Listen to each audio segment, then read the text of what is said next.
So hold on a second. So you're saying 3 that acre minimum. The minimum to build a home on is 3, not a development, a home. One home. Wow. Yeah, so we would jam in Here we would jam probably 45 homes. 20 to 40. Yeah. We jam 45 homes into We 3 need acres. about 7 or 8 feet between windows. You can jump from one roof to the other.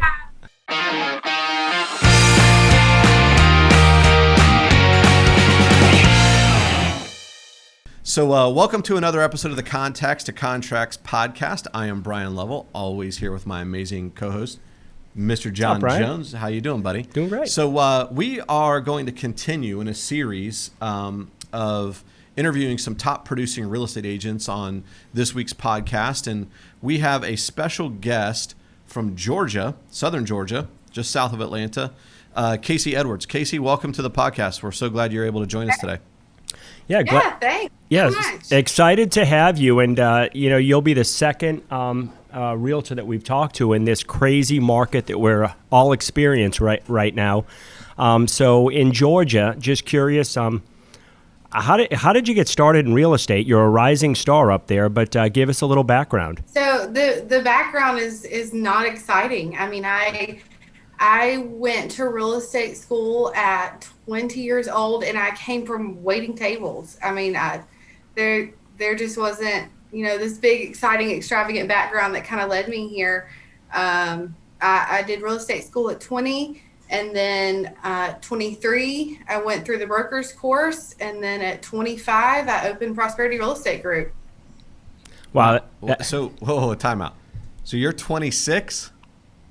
I am. Did I do the math right? You did the math right. Wow, what an exciting career. So this is your first real legit job, other than waiting tables. Is that what I'm picking up on? I think she did a little car work in it as a service tech. Or right. I wrote some service tickets at a Ford dealership for a little while. I just kind of flip-flopped around. I did some medical stuff in college. So it was crazy. Okay. So ultimately, what made you decide real estate? So I didn't know what I wanted to do. I had, done some medical stuff in college, didn't really love that. And I was just kind of lost. And I grew up, though, in this industry. My mom is a 26-year mortgage veteran. So the whole childhood of my life was mortgage in the background. Mm-hmm. So I was like, that's what I kind of know. So let's go there. Yeah, she was smart, and she stuck and went into real estate. The real estate instead of mortgage. Mortgage is like, I tell people all the time, it's one of those things like, once you get in, you can't get out. It's like Hotel California, right? You can check out any time you like. You just can't ever leave. That's right. So cool. So what was that? I said there is no such thing as part-time real estate. No. There is no such thing as part-time real me? estate. Yeah, we can hear you good. Yeah, no such thing as part-time real estate. It's interesting because we're on a lot of like Facebook groups and things like that, real estate masterminds. And one of the questions that I always see there that makes me scratch my head is the folks who are doing like bivocational real estate. They've got a full-time job. That's the real job, I guess. Right. And then they dabble in real estate a little bit. And the question that they always ask is, how do I know when to jump full-time into real estate? And my feeling is, until you're doing it full-time, you're never going to be very successful at it anyway. So, yeah. So, Kacie, how did things start off for you? I'm assuming, like, did you have a mentor? Like, did you just hit the ground running? Like, what's your real estate story that helped you get to where you're at right now? And then the next question I'd like to ask you is, tell us a little bit about, what you've done in the last, 12 to 18 months with a new venture. Yeah. So in the beginning, after I went through the Georgia Real Estate School, I worked in a mentorship program in a local brokerage here. And that year was so much help working under a mentor in this business, and not, going through real estate school and then just being fed to the wolves. So that first year was super crucial to my success, I think, in learning the ins and outs and how to deal with different things. And I had the worst of the worst. So my very first deal was a low appraisal. The very second deal, the inspector cut the air on and the HVAC blew up. Oh gosh. I mean, I kind of hit it all in my first year, and working with a mentor through all of that was just exactly what I needed and what I think everybody needs getting into this. Listen, I 100% agree. I did the same thing getting in mortgage. I worked, underneath somebody for about a year. And I'll tell you what I learned, and you may have had the same experiences, like unless you're doing mortgages or unless you're doing real estate, you're not really learning or have the skills necessary to do it well. And so when you're new, you're trying to, how do I learn how to do mortgages and how do I also learn where to get them from? What having that mentor did is he already had the deals. I was getting the opportunity to learn how to put a deal together from him. And then from there, it just kind of took off. Was your experience kind of similar to that? It was. This is a very hands-on business. They teach you a ton of stuff in real estate school. And you get your license and then you get here, and from there, it's just very hands-on. There's no two deals that are the same, and every single deal is going to be different. Unless you're in this business full time and have your hands in it, you're not going to continue to learn and grow and be successful. Yep. What was the catalyst that made you decide to jump? Hey, I'm going to get out from underneath this mentorship. I'm going to go step out on my own. What brought you to that point? Like, when did you know it was time to do that? So about a year, I was in the mentorship for about a year, and from there I was ready to move to a different brokerage that was closer to home, was planted in the market that I wanted to be dominant in. I found myself driving from where my brokerage was to where this brokerage was, because that's where I lived and where I wanted to work, and it's very hands-on. So I changed course and moved to a different brokerage. I stayed there for a couple years. That's where I was when I got my broker's license. I associate brokered there for a little while, and then one thing led to another, and I just knew that it was time for me to have some control over it, and that's kind of where the dream of Prosperity Real Estate Group was born. Yep. So after stepping out on your own, eventually within a couple of years, you had a dream or a desire to open up your own brokerage, which you did right before the pandemic started? I did. I opened Prosperity Real Estate Group in November of 2019, and then we walked straight into the pandemic. I was here by myself.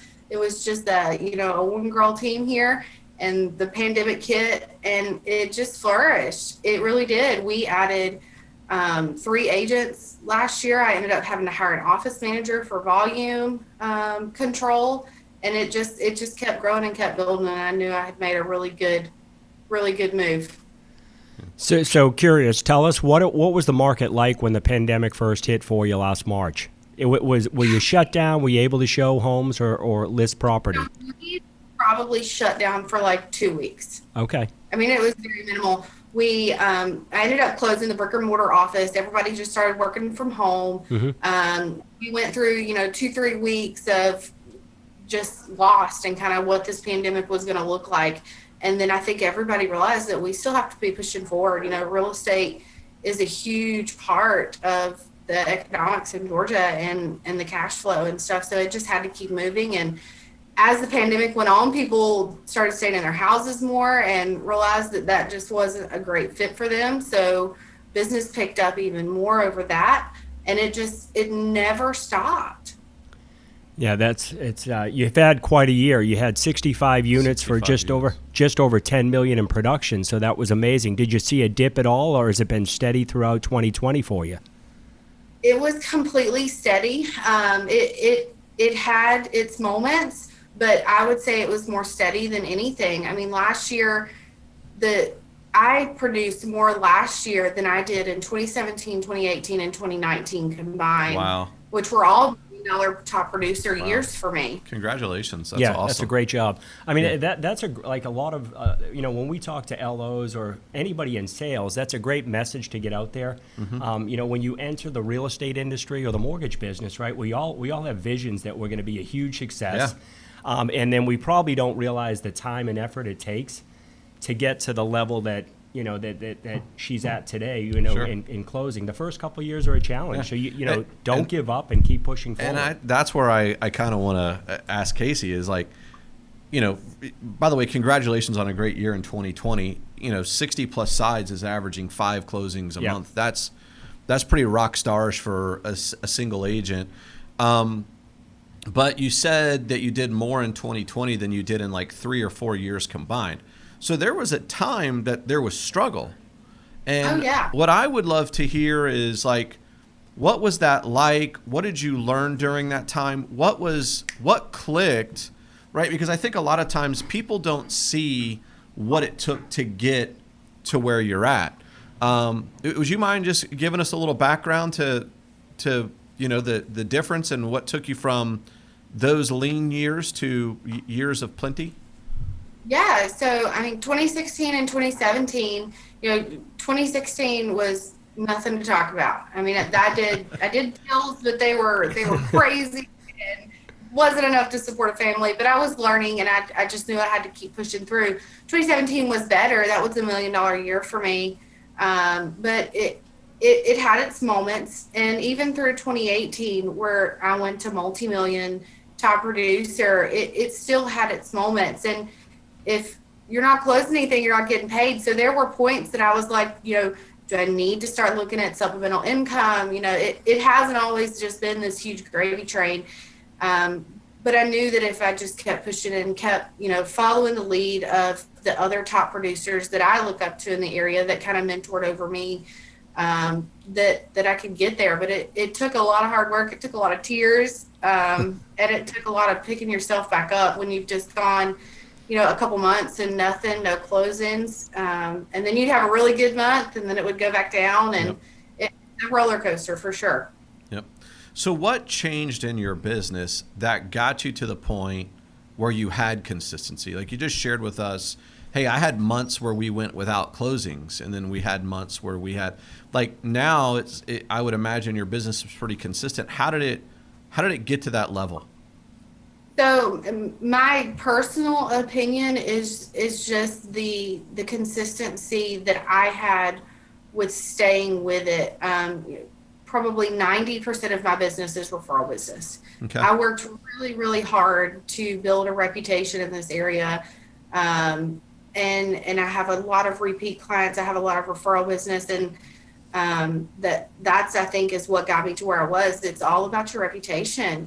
One bad deal could kill everything. But one good one leads to, referrals from others. So you just have to stay dedicated and really do everything that's best for your clients so that you can continue working. Yeah. What, just out of curiosity, go ahead, John. Let me jump in. I'm curious, the market there, what's it like right now? The market here is insane. Just for instance, this morning, there was a house that was listed that I looked at on Hot Sheets this morning, listed at $250. We're rural. That's kind of like workforce housing price range here. That's the price range that we found our workforce looking for. And I have a laundry list of people that are going to want to see that house. So the minute I saw it, I scheduled an hour and a half time block for myself over there without even talking to my clients yet. Like, you just have to get in, because if you don't schedule it now, you're not getting in at 2:00 this afternoon. Wow. And the offer situation, I mean, it's insane. You're multiple offers, over asking. It's almost, if you're not cash or the most perfect conventional and you don't want anything from the seller, you're not getting anything. Right. It is a never, and I've done this 25 years, never seen a market this crazy and overheated. I mean, this is the first time I've found myself when I see houses coming up, even though they're not perfect and they fall within that desirable price range, that I just schedule time over there for myself anyway, without even having clients lined up, because I know they're coming. They'll call. Yeah. Yeah. So curious, where are they coming from? Are they, local? We talked a little bit about this, but you've got some local folks, I'm guessing, and then some folks coming from Metro Atlanta, moving out to the rural area. Yep. So Metro Atlanta, inner city, the suburbs, those people are coming down into our area. Pike County, which is my primary market, is the best school system option in the area. So we are super flooded with those people coming out. That's where everybody wants to be. We are seeing a lot of, hometown people though, that are just trying to make a change. And that's where it gets really hard though, because they want to make a change, but the market values have shot up so far. And there are workforce here that it's a cat fight to get anything. Mm-hmm. Mm-hmm. Yeah. So exactly, I know you said you were just south of Atlanta. What area, what's the city you're in? So my office is in Zebulon, Georgia. We service Spalding County, Pike County, Lamar County, Upson County, and Fayette and Coweta County. Okay. Wow. So that's a pretty big radius, actually. So we have different agents that specialize in different areas here, and we're just centrally located in the middle of all of it. Okay. All right, cool. So I'm going to ask you a couple of questions about some of your business drivers. There's no yes, or I should say there's no right or wrong answer. Do you buy leads? I do not buy leads. Do you? I have agents that buy leads, but I personally do not buy leads. Okay. Do you do any advertising? I do. Our marketing manager is over all of our, our office manager is over our advertising as well. We heavily market social media, and then we do a lot of community hands-on marketing as well. Okay.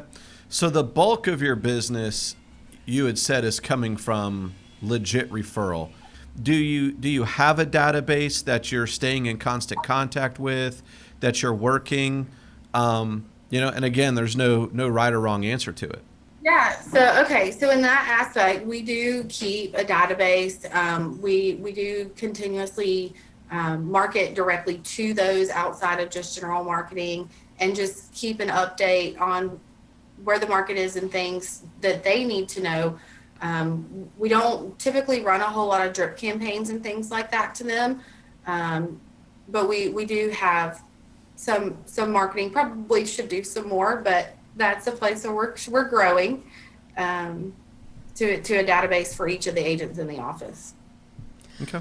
So I'm guessing there's still a lot of opportunity for growth in your market. What's new construction like, and are there any holdbacks there or resistance to new developments going in?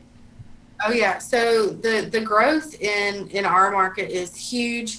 We're the most rural town that you could live in but still get to the cities and stuff, and that is quickly changing.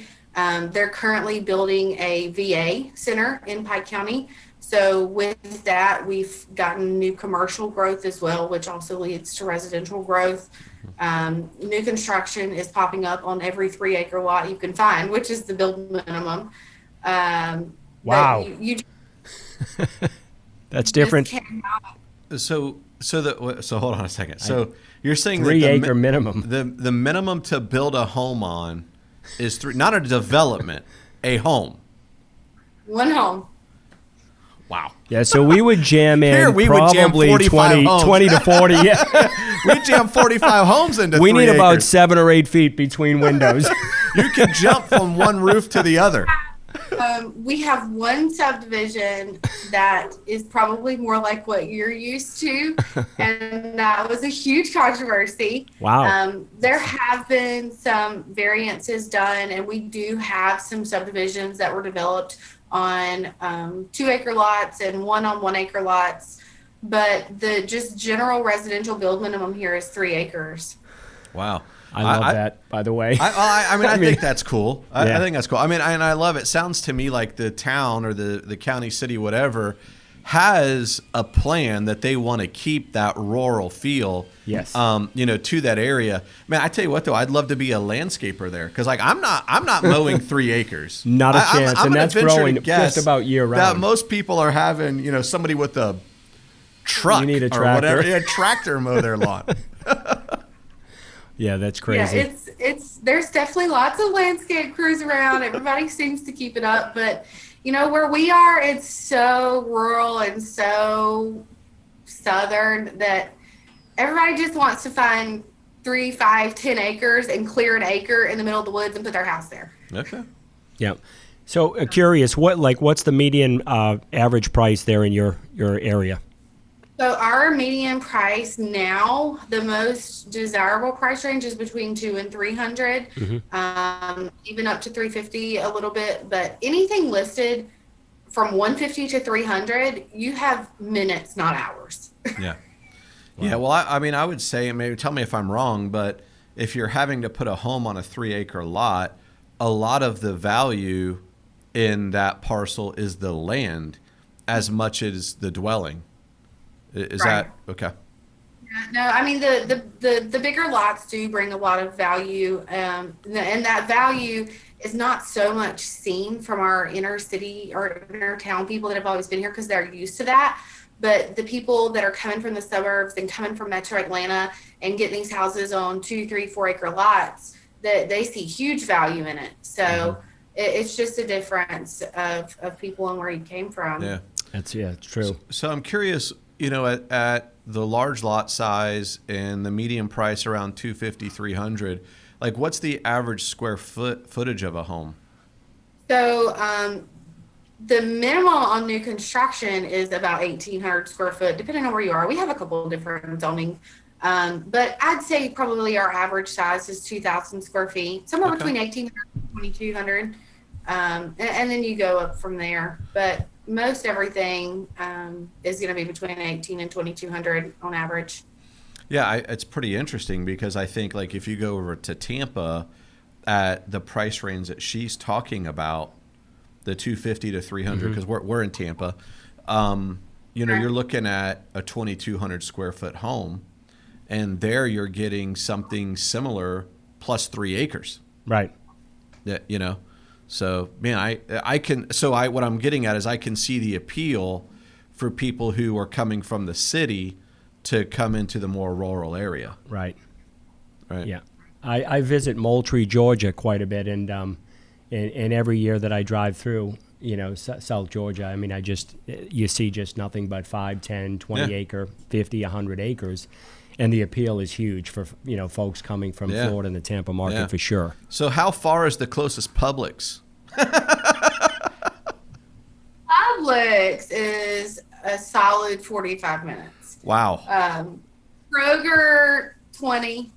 Okay. And then we have Ingles, and then we don't have anything in Pike County except for Freshway Market. Okay. And you go up to Spalding County and you get into Ingles and Kroger and Walmart and things like that. But there's a grocery store somewhat close. We're not that far off the map. Yeah. It's always funny because I've lived in my home for 16 years. We're not looking at moving or anything like that. I know you've lived in yours a long time. But like when I see new developments going up in Hillsborough County where I live, I'm always like, like that's not close enough to a Publix for anybody to want to live there. What happens though is Publix eventually they find you. They find you. Right. So curious, like if we can shift back to what your team looks like today. So you started just before COVID. How many agents have you added, and what does your entire office look like? Okay, so it started with just me. Like I did not go into this with anybody.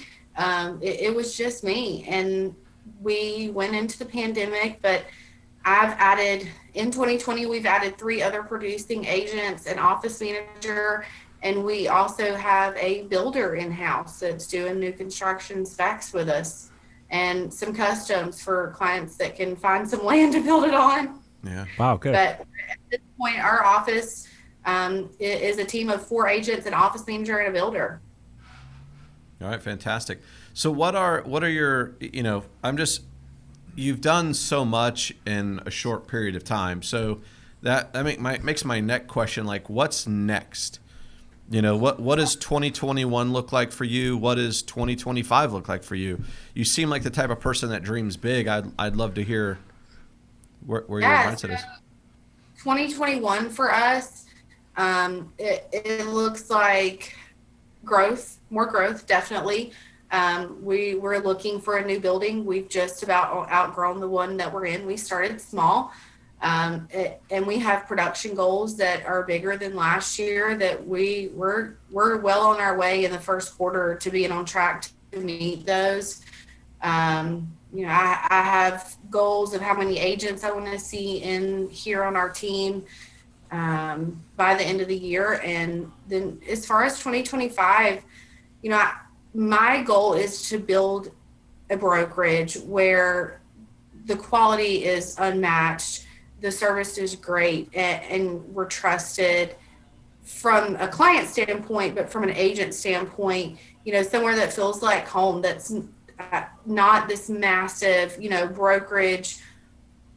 We want to be brick and mortar. We want to be in-house. We want to have relationships and things like that. So, by 2025, I hope that I have a great quality team of agents, and we're in a new facility, and we're just minding our own and producing big numbers. Very cool. Yeah, fantastic. So recently, you were just given an award, a top producer award. Can you share with us what that was and how you qualified? Yeah. So the award that I got this year was the same award that I've gotten the last 3 years, but this past one, it was one with, I can't get my words out. This one that I got this year was received with the numbers that were greater than 2017, 2018, and 2019 combined. So it's multi-million-dollar top producer for our Realtor board, which landed me in the top 10 agents in the board, which is hard. Congratulations. And then I have other agents in here as well that received million dollar awards. So we all did extremely well, but the one I got, it's great. It's a life member award where I've just consecutively hit that mark year after year. I'm super thankful for being able to do that. Yeah, congratulations. So did you say top 10 in the board? Yep. I was. Yeah. Congratulations. That's pretty awesome. Thank you. So let's shift over to the importance of good partners, and you've been in the business 5 or 6 years now, but title partners, a good insurance agent, referral partner, mortgage partner. Talk a little bit about the importance of having a good team. Yeah, the importance of good partners, good affiliates, and a good team is huge. If you don't have a good team to work with you through these deals, especially in the time we're in right now where everything's just moving so quickly, you're just not going to make it. We have great partners in the title world, in the insurance world, in the inspection world. Even my best deal, my favorite deal for last year was from a relationship with an attorney because we contracted to close in less than 24 hours. And that goes with having good partners. I say less than 24 hours. It was like 25, but we contracted at 11 o'clock on a Monday and closed it at 12 o'clock on Tuesday. Wow. And you can't give that kind of service. You don't have the partners to do it with. The inspection partners, we have preferred home inspectors that are great at their job, that we can trust, that we can pick up the phone and say, hey, we've got like a 2-day due diligence and we've got to get this done. And they understand the urgency, and we're dedicated to them. They're dedicated to us, and we get it done. If you don't build those relationships, you can't service your clients in this market like they're going to need to be. Yeah, absolutely. Yeah, I agree. Well, Kacie, is there anything that you wish we would have asked you that we haven't? I don't think. We talked about a lot of stuff. I'm super honored that you allowed us to be here. I'm super proud of what I've built, and I want to share it. And I just want everybody to know the ins and outs of things. And I came from a mentorship program, and that's one of my goals here is to provide that same kind of mentorship to these new agents that are coming in, because it's a great career. But if you just jump in head first and throw yourselves to the wolves, you're not going to keep your head above water. So, I mean, I love the mentorship programs. I want to continue doing that with other agents, and doing things like this really helps that. So I appreciate you guys having me. Yeah, I absolutely love that, that you shared that, because I think that does matter. You know, you're basically so thankful for the opportunity you got to be mentored by somebody to help you grow the career that you have now, that one of your biggest desires is to pay that forward and do that for somebody else. I think as long as our vision or our values as salespeople, as companies, or whatever it is centered around truly serving and helping other people, our businesses will always grow and they'll always be successful. When we get selfish is when that can start to crumble. So kudos to you for recognizing that and doing something about it. I love that. Yeah, absolutely. I mean, in this business, your reputation is everything, and you pick up a bad rep because you don't know what you're doing, and by no fault of your own, it's hard to get away from it. So I just want to out. There's not a lot of agents that'll give you grace. You very rarely are going to run into a listing agent, if you're on the buyer side, that says, "Hey, I get you're new. Let me try to help work you through this," because it's also in the best interest of my seller. So. Yeah. Right. Cool. Well, we're excited to see how 2021 plays out for you and your team, and we'll be following you in the future. You know. Yeah. If there's anything we can do for you, let us know. We would love to help you out in any way that we can. So, any last minute advice for buyers in your market out there besides patience? Move quickly. Yep. On the lending side, have your pre-approvals done, have your docs turned in. Don't drag your feet. You're not going to win in this market. It's fight to the death right now, and you just got to be prepared and ready to move. You have minutes and not hours at this point in some of these price ranges. It's crazy. Great advice. I've never seen anything like it. I think I've seen some memes on Facebook all week. I guess NAR came out with a statistic this week that said there are more licensed real estate agents in the country than there are homes currently listed for sale. Oh my. Right? So mad props to you for doing the amount of sides that you're doing when you're surrounded by so much competition. So there is a lot of it. So let's close it out. We'll close it out. Just want to thank you for tuning in to this episode of the Contacts to Contracts podcast. Thank you, Kacie, so much for joining us. Hey, if you like what you saw, don't forget to like and subscribe so that you can make sure that you see future episodes. On behalf of John Jones and myself, we want you to know if there's anything that you need, always here to serve. Thank you, Kacie.